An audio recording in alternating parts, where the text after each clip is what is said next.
Manager like Conte, right? How long do you think he stays at United before a bigger offer from a team like PSG comes along? A team who actually owns an actual country.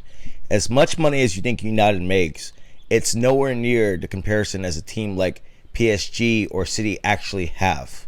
You do realize that, right? So you could say, well, United is one of the top teams in the world. We should be splashing out these major big name managers. Well, here's the problem with that. Those managers only stay 2-3 seasons tops. It's like a revolving door. The difference is Ole is a red Drew and Drew, right? He's developing the younger players as they come along. Look what he did with Mason Greenwood. That wouldn't happen with a manager like Conte. He's not going to take his time to develop a younger player. He's going to want the best players in. And guess what? That might be great for a season or two. But what are we going to do 3-4 years down the road? Here's the difference. Ole, if he starts winning, I could see him staying 7, 8, 9 more years at United, right? Because he lives for United. There's a difference, right? He lives in Manchester, that's one. But two, besides that, his whole life is about being the Manchester United manager. That's not what it is for Conte.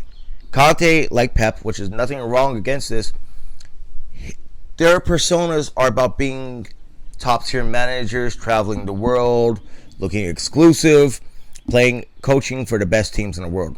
Now look at the difference between a manager like Klopp. Klopp will stay through thick and thin at Liverpool. He will develop young talent as they come along. Ole is trying to do the same exact thing. Now, is Ole as good as a manager as Klopp? Not yet. Can he get there? Probably. Because I'll tell you one thing before I go. And please, listen, hear me out on this. Jesse Lingard had that horrible back pass versus Young Boys.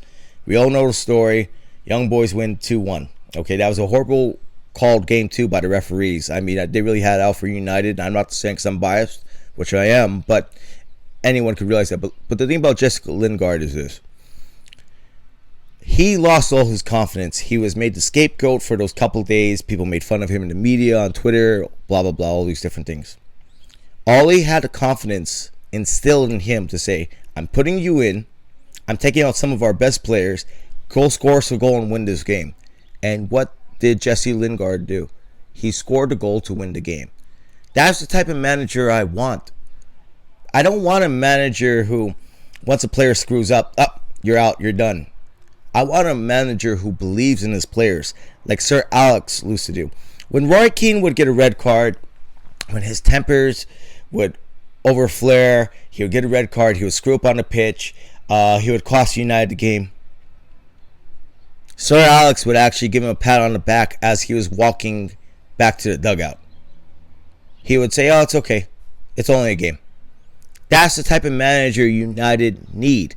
United has never, ever been a team that went out for the most splashiest players and the most splashiest managers because they are more about themselves than they are about United. You got to remember, there's no player or manager bigger than the club. Right? Well, here's the problem. That doesn't jive with these other managers. Pep is bigger than Man City. Conte is bigger than whoever he goes to. Do you see the difference what I'm saying now?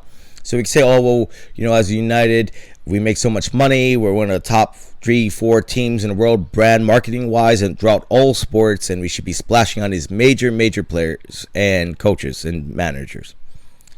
But they won't last. They will leave you high and dry. And sure, you can say, okay, well, that's fine for some teams. But United has always been about bringing up young talent,